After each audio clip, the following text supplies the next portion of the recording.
Assalomu alaykum aziz yurtdoshlar. Mana Bo'ston o'quv maktabi 2 yilda faoliyat olib boryapti. Sarbiy hududlar uchun Sarbiyda hamda Bo'stonda yashovchilar uchun Bo'ston shahrida ekspress kursimiz tashkil qilingan. Ana hozir ikkita yilimiz bugun 26-yil 6-iyun kuni Xorazm viloyati imtihon markazidan borib imtihon topshirib keldilar. Sarbiydan Amitov Alisher hamda Bo'stondan Yurtdoshov Zafarbeklar. Ana bugun birinchi urushda 20 dan 20 ni urib keldilar. Alisher, tabriklaymiz. Rahmat. Qiyin bo'lmadimi? Aslan şöyle tushgan savolda. Sizga rahmat. Sizga ham rahmat.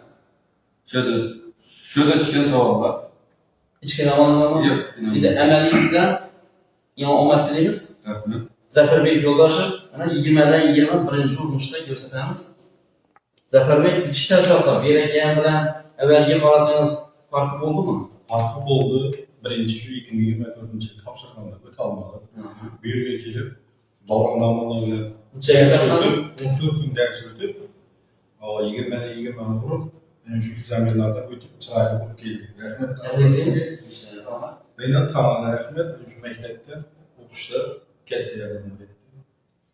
Endi yana bir yangi yigitlar o'taylik. Endi bu yigitlarimiz amaliy mashg'ulot uchun Oqchak yo'llar avtobusida tayyorlanadi. Xudo xolasa birinchi kun yana borib amaliyotdan topshiradilar. Hammangizni shuna kelib Bo'ston avto ekspressi hamda Sarbiydagi ekspresslar qatnashishni tavsiya qilamiz.